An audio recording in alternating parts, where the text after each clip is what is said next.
The dust cloud erupted like a geyser, tires screeching as Martha's ATV flipped spectacularly into a ditch. I stood on my porch, coffee in hand, watching the chaos unfold. I wasn't shocked not because I'm clairvoyant, but because I'd buried the trap myself, a little gift for her reckless tires. Martha, the self-appointed queen of our suburban HOA in Willow Creek, Indiana, had been tearing through my soybean field for months, treating my land like her personal speedway. When her tires hit my surprise and her scream pierced the morning air, it wasn't just payback. It was justice, hard-earned and long overdue. My name's Tom Harlan, a 62-year-old retired civil engineer who craved nothing more than a quiet life on my 5-acre plot, just outside Willow Creek's manicured borders. I'd spent decades designing bridges and dams, so when I bought this land in spring 2024, I envisioned serene mornings and uninterrupted sunsets.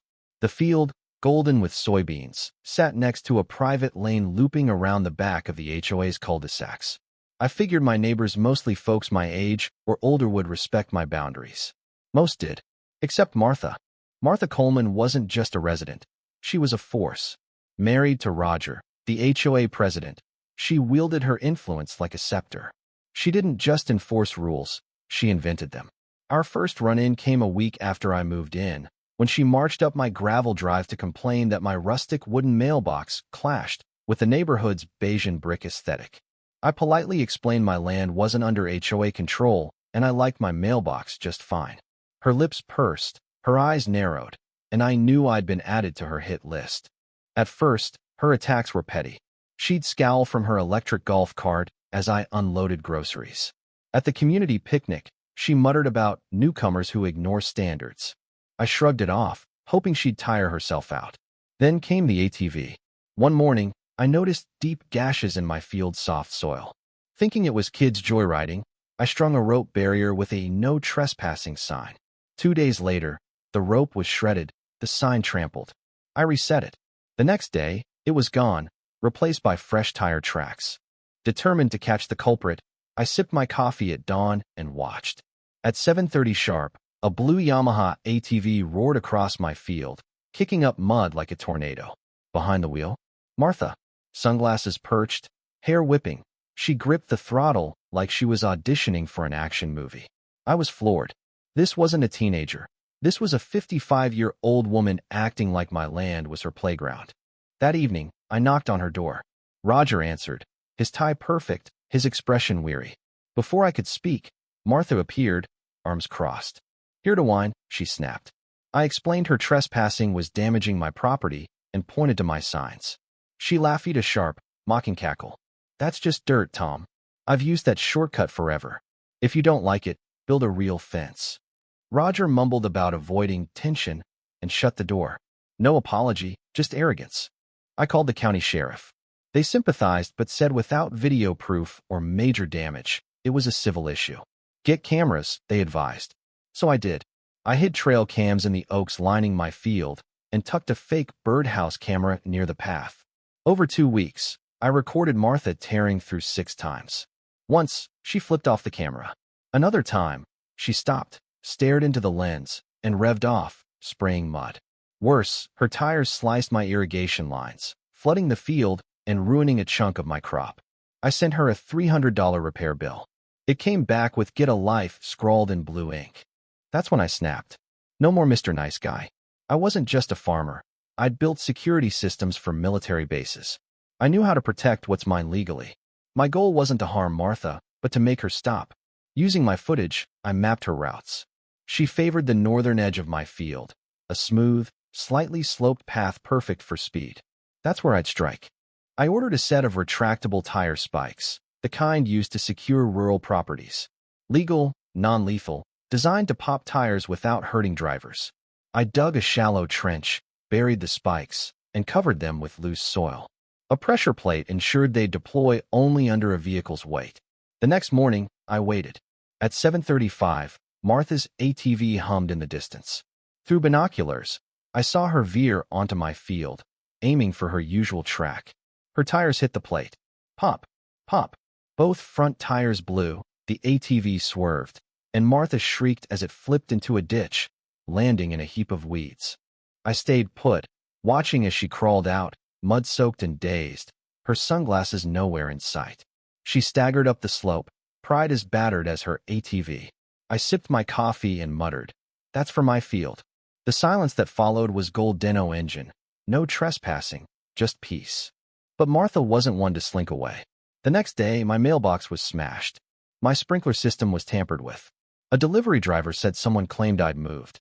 Then came the HOA's letter, accusing me of endangering residents and violating community safety.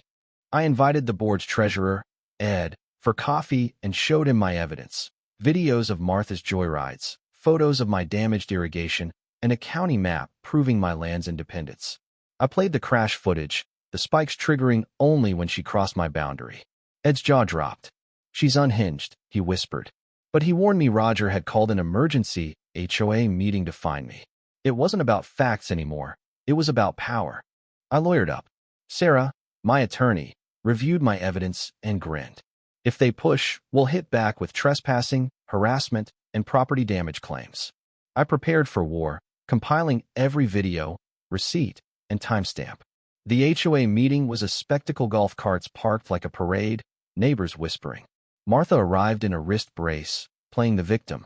Roger took the podium, spinning a tale of me as a rogue engineer setting booby traps to terrorize innocent residents. The crowd murmured, buying his sob story. Then it was my turn. I said nothing at first, letting the room stew. I plugged my laptop into the projector and played the videos. Martha laughing as she tore through my field, Martha crushing my irrigation, Martha crashing in glorious slow motion. Gasps filled the room. I showed my property map, certified by the county, and read aloud Martha's Facebook posts, where she bragged about her backroad buzz, with hashtags like Trailblazer. I passed out screenshots. Martha's face turned crimson. Roger stammered, but the crowd wasn't his anymore.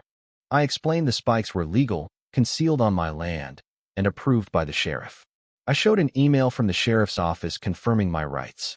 A retired librarian asked, "Didn't Martha know it was private property?" I nodded.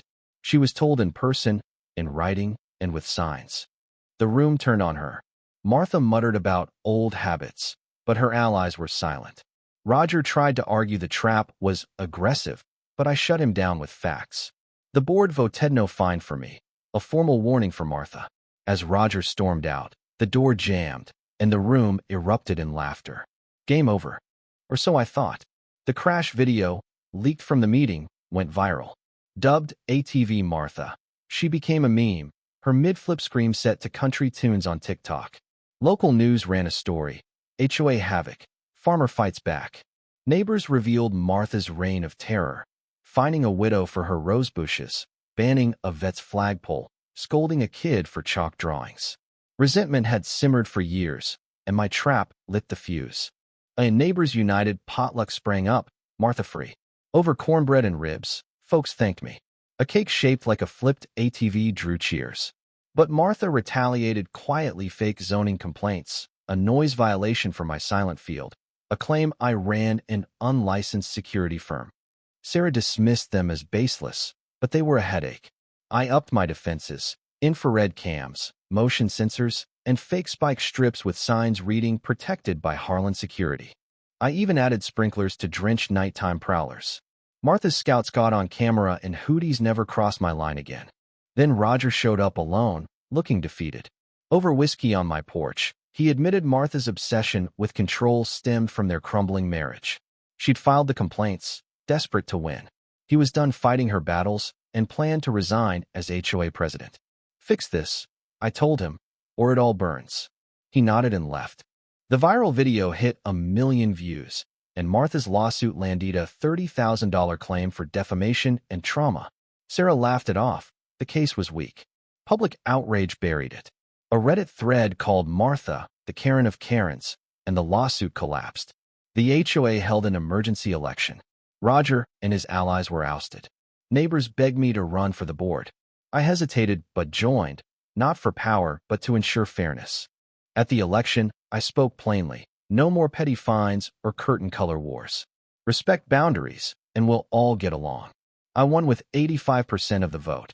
Our new board banned anonymous complaints and clarified property rights. Martha's privileges, pool parking, meeting priority were revoked. She faded into the shadows, her house dark, her presence gone. One morning, she appeared at my gate. No yelling, just a quiet, broken woman. "You destroyed me," she said. "I thought I was fixing this place." I didn't gloat. "You didn't fix, Martha. You ruled. Fear is an order." She handed me a package and left. Inside was a note. "I went too far.